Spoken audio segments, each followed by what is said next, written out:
नमस्कार मेरे प्यारे दोस्तों।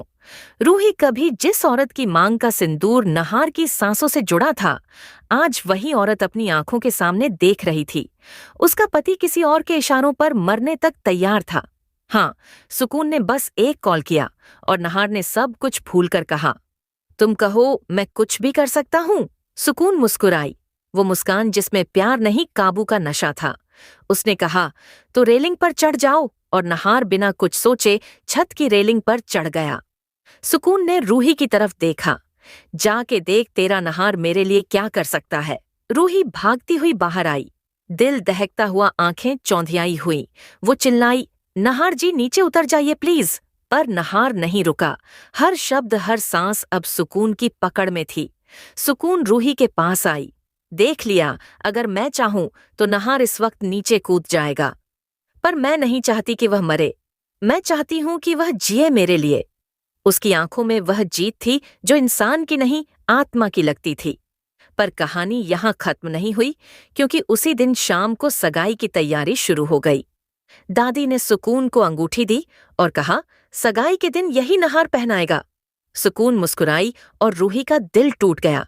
रूही ने लाख कोशिश की नहार को रोकने की, लेकिन सुकून ने अपनी पकड़ इतनी मजबूत कर ली थी कि नहार खुद सबके सामने बोला, हमारी सगाई आज ही होगी। जूही आगे बढ़ी, सुकून को धक्का दिया, पर सुकून ने हंसते हुए कहा, नहार मुझसे प्यार करता है, और अगर तुम देखना चाहती हो कितना, तो देखो, वह नहार को चाकू पकड़ाती है।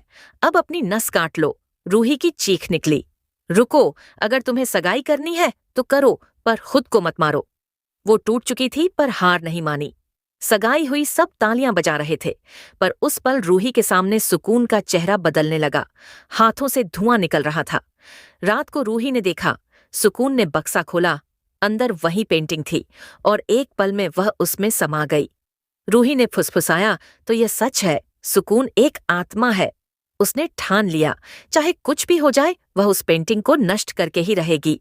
वह रात को कमरे में घुसी।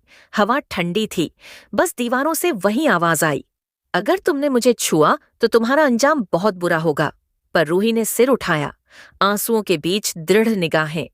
मैं अब किसी की जान नहीं जाने दूंगी। आज तेरे खेल का आखिरी दिन है। सुकून। वह पेंटिंग उठाती है, लेकिन तभी नहार वहां आ जाता है। रूही उसकी चीख हवा में गूंजती है। पेंटिंग गिरती है और सन्नाटा पूरे घर को घेर लेता है।